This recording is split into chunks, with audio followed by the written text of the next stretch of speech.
موږ ته اهل سنت په څه ویل کېږي؟ موږ پر سنت باندې عمل کوو، او بل موږ جماعت موږ ته په څه ویل کېږي؟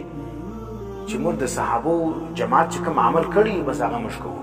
دا زموږ د باطل فرقو د شیګانو د بریلویانو د صیفیانو د اهل حدیثو د دې ګروپ سره زموږ فرق په چشم باندې دی. موږ ځان ته اهل سنت والجماعت ولې وایو؟ نو د اهل سنت والجماعت تعریف خلي ته وکړه.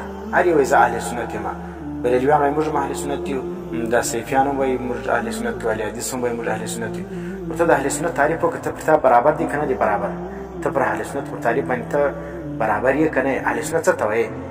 اهل معنا خاوندان، سنت معنا د سنت والا چې د عمل د سنت څخه ثابت وي، او جماعت څه معنا چې د دې کسانو عمل چې شوي د صحابو جماعت چې کوم عمل کړی وي اکثره پر کومه لار باندې تللي دي، دی پر هغه لار باندې روان، دا د اهل سنت والجماعت وایي. نو اوس د بریلویانو او د دې اهل حدیثو چې کوم عقاید دي دا د اهل سنت والجماعت څخه مخالف دي. ځکه سنت اوس میلاد سلو، اسقاط سلو، وینې دا رقم دا نور خرافات سلو، دا چې ته وګورې دا عقیده د نورو د بشر سوله، او دا رقم دغه مزارات سلو، دا رقم پر قبرو باندې پوښونه سلو، ډبرې پر ځان تېرول دي، دا په سنت کې شته؟ دا نشته.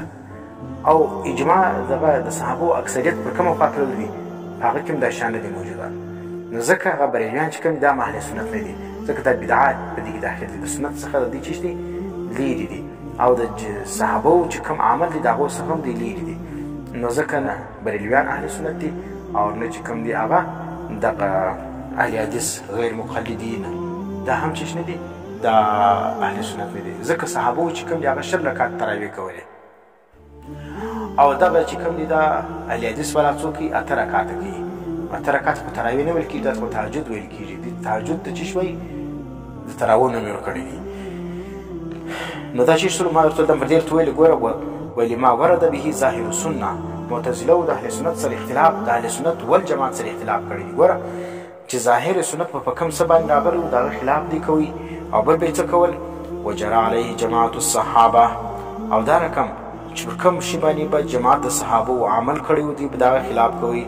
فی باب العقاید، د عقایدو په باب کې چې په عقیده کې د سنت او د صحابو سره اختلاف وکړي ته اهل سنت نه یې، ته ګمراه یې. بیا